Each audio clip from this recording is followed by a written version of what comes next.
Sushant Singh Rajput drug case में narcotics control bureau ने शुक्रवार को अपनी चार्जशीट दाखिल कर दी है।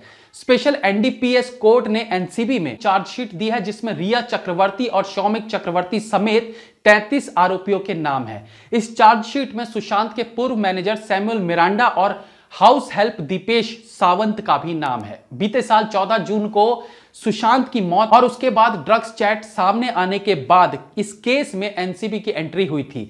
तब से अब तक केस में क्या कुछ हुआ है, आइए एक बार एक एक करके समझते हैं। एनसीबी के जोनल डायरेक्टर समीर वानखेड़े ने चार्जशीट को लेकर अपने बयान में कहा, पिछले साल 14 जून को सुशांत की मौत के मामले में प्रवर्तन निदेशालय ईडी के सूचना के बाद एनसीबी द्वारा 2 एफआईआर दर्ज किए गए। इन्हीं का पालन करते हुए मुंबई स्पेशल एनडीपीएस कोर्ट के समक्ष चार्जशीट दाखिल की गई। जिन 33 व्यक्तियों को आरोपी बनाया गया, उसमें से 25 को माननीय अदालत ने जमानत दे दी है और 8 न्यायिक हिरासत में है। ज्ञात अज्ञात व्यक्तियों के खिलाफ आगे की जांच चल रही है और एक पूरक आरोप पत्र कानून के अनुसार दायर किया जाएगा। समीर वानखेड़े ने यह भी बताया कि जांच में एनसीबी ने चरस, गांजा, एलएसडी जैसे नारकोटिक ड्रग्स जब्त किए हैं। इसके अलावा विदेशी मुद्राएं, इलेक्ट्रॉनिक गैजेट्स और मोबाइल फोन की जांच कर ड्रग्स की खरीद फरोख्त से जुड़े सबूत जुटाए गए हैं। सुशांत केस में मनी लॉन्ड्रिंग की जांच कर रही ईडी ने रिया चक्रवर्ती और शौमिक चक्रवर्ती के फोन जब्त किए थे।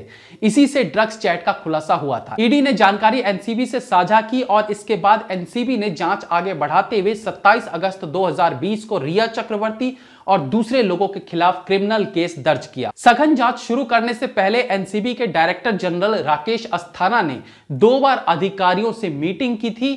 एनसीबी ने शौविक चक्रवर्ती और सैमुअल मिरांडा को ड्रग्स केस में गिरफ्तार किया। मुंबई की अदालत ने दोनों को 14 दिनों तक न्यायिक हिरासत में भेज दिया। एनसीबी ने दीपेश सावंत को गिरफ्तार किया। एनसीबी ने रिया चक्रवर्ती को पूछताछ के लिए समन थमाया। रिया को शौमिक के सामने बिठाकर भी पूछताछ की गई और सैमुअल मिरांडा के सामने भी। मोबाइल फोन रिकॉर्ड्स और चैट के जरिए यह पता चला कि शौविक सैमुअल और दीपेश पेडलर से ड्रग्स खरीदने, उसे हासिल करने और सुशांत सिंह तक पहुंचाने का काम करते थे। एनसीबी ने रिया चक्रवर्ती को पूछताछ के लिए गिरफ्तार कर लिया। कोर्ट ने उन्हें पहले 14 दिनों की न्यायिक हिरासत में भेजा। रिया की जमानत अर्जी खारिज होती गई और न्यायिक हिरासत अवधि बढ़ती गई।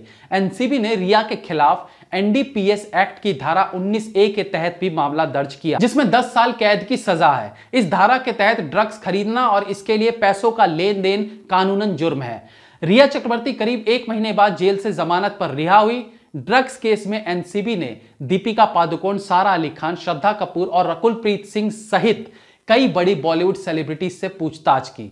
रिया के भाई शौमिक चक्रवर्ती भी लगभग 3 महीने जेल में रहने के बाद अब जमानत पर रिहा हो गए हैं। आगे देखते हैं इस केस में क्या कुछ होता है। इसी प्रकार की तमाम जानकारी के लिए हमारे साथ जुड़े रहिए। नमस्कार।